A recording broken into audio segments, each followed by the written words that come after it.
Magandang umaga po sa lahat. Luzon, Visayas, Mindanao, kung saan kayong dako ng mundo po, tayo nagbabalik dito sa ating munting channel, Samuel Soriano TV29, para mag-discuss ulit ng another coins. At ito po ay ating hilig, mangolekta ng barya. Kaya ho tayo nandito nagsiseli ng kanilang mga halaga para malaman natin ang tunay na presyo ng ating mga coins. At isa ho tayong kolektor. Ayan.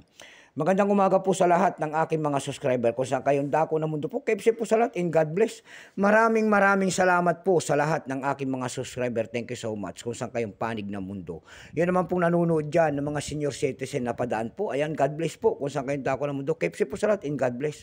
Yun naman po, hindi pa po nakapag-subscribe at gusto nyo ang ganito mga topic po about coins. Ayan, anyayahan ko sana kaya't malaking tulong na po ang inyong gagawin.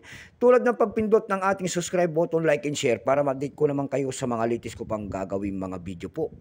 Mayroon na naman tayong pag-usapang barya. Ayan. Ito po ay world coins, pera po ng Germany. 50 euro cent po, pera po ng Germany. Ayan, year 2002. Ayan. Ayan, baka mayroon kayong mga ganito. Ayan, kahit sari-sari mga world coins po, above 30 po at hindi pa po kamahalan naman ang kanilang mga presyo. Ayan. Mag-comment po kayo dyan at pag-usapan natin ang presyo. Bago tayo magsimula sa ating talakayan, ayan, kilalanin mo muna natin siya para malaman natin ang kanyang presyo. Issue po, Federal Republic of Germany. Period, Federal Republic, 1949 up to date po, type standard circulation coins. Years 2002 hanggang 2006. Value nito 50 euro cent, Germany. Currency euro. 2002 up to date po. Composition po nito ay Nordic Gold. Hindi natin alam kung yan po ay nasasanla kasi Nordic Gold eh. May bigat lamang itong 7.8 grams. May haba pong 24.25 mm. May kapal po naman itong 2.38 mm. Hugis po siyempre bilog. Orientation niyan ay medal alignment. Number M-110. Reference number KM-212.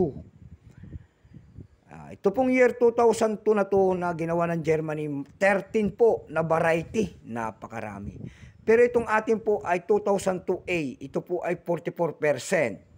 Kung ilang piraso naman ang ginawa sa barya ng ating hawak ng Germany, ito po ay 337,840,000 piraso po. May price na po ito doon sa ating numista.com. Ayan, binigyan na po ng presyo. Yung kanyang verified 30, extra fine 30, almost uncirculated 30. Ang circulated nito ay nagkakalaga po ng 61 pesos. Dako tayo sa kanyang price doon sa ating eb.com. Doon sa ating eb.com, nakakita ko tayo nagbebenta doon ng $13 na nito. Nasundan po ng $12.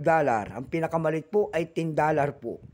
Dako naman tayo sa Carousel PH. Sa Carousel PH naman po nakakita ko tayo nagbebenta doon nito ng 750 pesos. Nasundan po yan ng 500 pesos and then 400 pesos. Yung pinakamalit po na bintahan doon ay nagkakahalaga po ng 90 pesos. Ayan lamang po ang aking may babahagi ang kanyang presyo, sagad na. So hanggang dito na lamang po, Luzon, Visayas, Mindanao, kung saan kayong dako ng mundo po. Keep safe po sa lahat and God bless.